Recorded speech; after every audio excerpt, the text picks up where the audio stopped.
Formula 1 has tried its sprint race weekend out for real, and it could lead to more format tweaks being trialled in the future.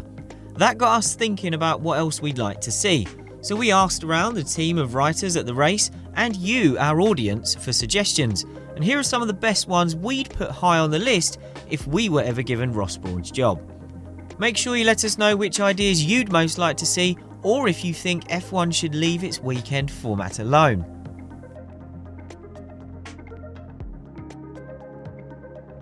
When we asked you for your suggestions, a return of the one-shot qualifying used in various forms from 2003 to 2005 was a very popular choice.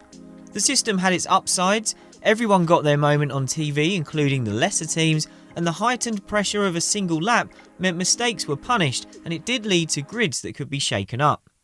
But an hour of one car at a time on track wasn't a great TV spectacle, so our idea is to use the one-shot format to improve the end of qualifying by replacing Q3 with a SUPERPOLE session. The current F1 qualifying format is great and popular with fans, but Q3 isn't always the greatest to watch. F1 teams are so used to how it works now that they all send their cars out at the same time. That makes it impossible for TV to cover all of the key laps live.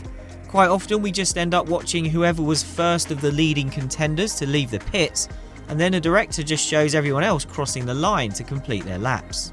If the TV feed ends up choosing the wrong car to follow, you have to wait until after the session to see the pole lap in full.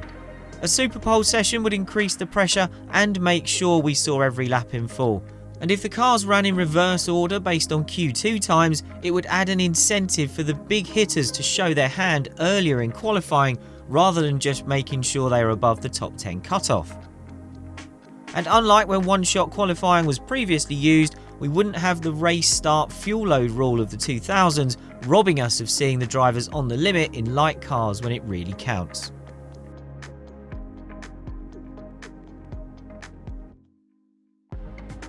This suggestion doesn't really fit with the cost cap era of F1, but the championship made financial allowances to accommodate the extra costs of a sprint race, so perhaps the same could be done here. We'd love for F1 to allow teams to run an additional car at a small number of races, or even just once. Teams could use the MotoGP style wildcard entries to give young drivers a chance, or even a more experienced test driver on their books. You'd imagine fans would rather see Robert Kubica race an Alfa Romeo at some point during the season, rather than occasionally take over one of the existing drivers' cars for a meaningless FP1 session. Smaller teams might not like the idea of the extra money and personnel required to run a third car on a race weekend, but once F1 has fully transitioned into controlled spending, even those at the back of the grid should be able to afford it. There would be other complications to get around, such as if the wildcards would be allowed to score points, and the risk of title challengers saving their permitted entries until later in the year to potentially act as championship spoilers, but those things could all be resolved. If wildcard entries were allowed in F1, which drivers would you want to see turning up for a race?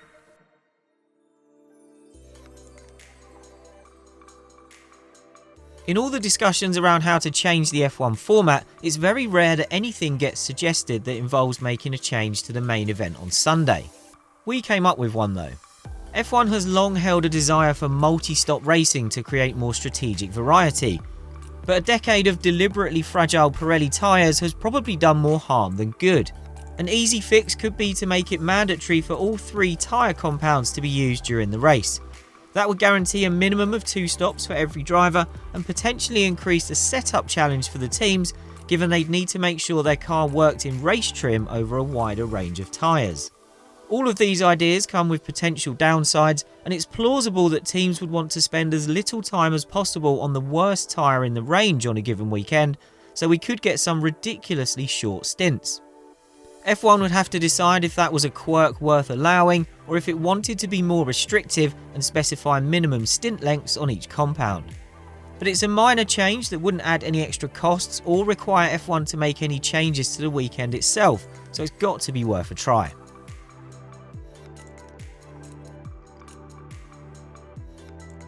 We didn't want all of our changes to just be minor tweaks. We want to encourage people to think big, and if you've got any ideas that are outside of the box, we want to hear them.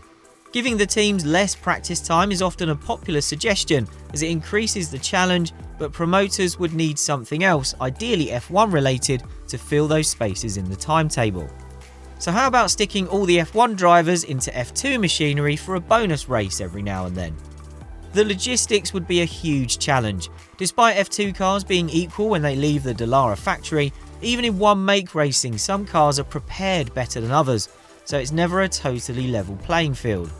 Assuming everyone agreed to F1 and F2 teams being paired up at random, there would be other hurdles to clear, such as who would pay for any accident damage.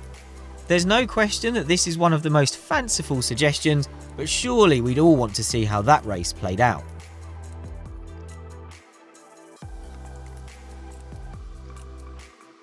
An alternative to getting rid of some practice running would be to give it more importance.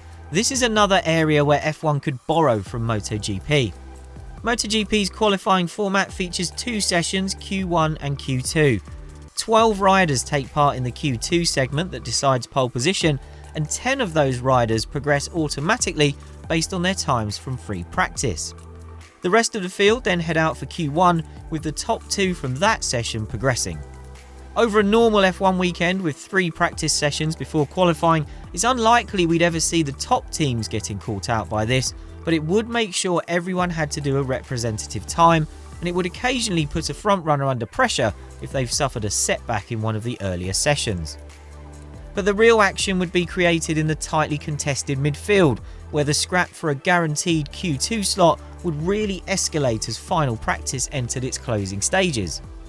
One big drawback here is the significant damage it would do to the spectacle of qualifying itself. Instead of an hour of running that starts with the whole field in action, qualifying would be shorter, with an opening segment that only contained the back half of the grid. Another qualifying format F1 could borrow for a trial would be the one used in Formula E. In the all-electric championship, the field is divided into 4 groups based on championship position, with the top runners in the standings going first. Once all the sessions have taken place, the fastest 6 cars go through to a single-lap SUPERPOLE session to decide the top places on the grid. This system has often been credited with helping create exciting mixed-up racing in Formula E. However, it started to come under fire, as with the competitive spread of the cars closing up and the huge track evolution seen on street circuits, the main contenders are regularly forced to start at the back, and their advantage is no longer big enough for the best drivers to race their way through to the front. It's created a topsy-turvy season without a narrative, as the leading championship positions swing drastically from weekend to weekend based on who was low enough in the standings to get a favourable qualifying group. The bigger spread across the F1 field would make this less of a problem. The top teams would usually still progress to SUPERPOLE, and it's most likely the front of the midfield that would often be disadvantaged by this format. F1 would have to decide if that's the sort of disruption it's looking for.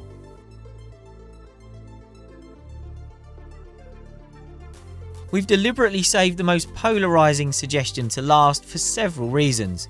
Firstly, we didn't want all of you that hate this idea to bail on our video and not see the rest of our suggestions.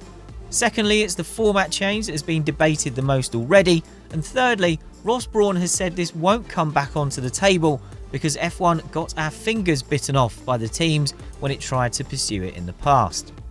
All we'll say is this: if F1 is entering an era of being willing to try stuff, why not try the most controversial suggestion as well? There are plenty of ways to incorporate it into a weekend and ways to make sure it doesn't interfere with the purity of Sunday's Grand Prix. Plus, it's likely that even people who hate the idea would probably tune in to see it at least once. The sprint race format had plenty of skeptics, including a fair few of us here at the race, and most of us who were expecting it to be rubbish were pleasantly surprised with what we saw. So let's get a real-world answer on reverse grids once and for all, and if it's terrible, at least we'll all know for certain and we can put it back in the bin where many people think it already belongs. Those are our suggestions for the other format changes F1 could try. We loved seeing yours on the recent poll we posted, and apologies to everyone who said that poll didn't contain enough options to reflect how you felt. But you have total freedom here. Let us know what you think of our suggestions and any better ideas you have too.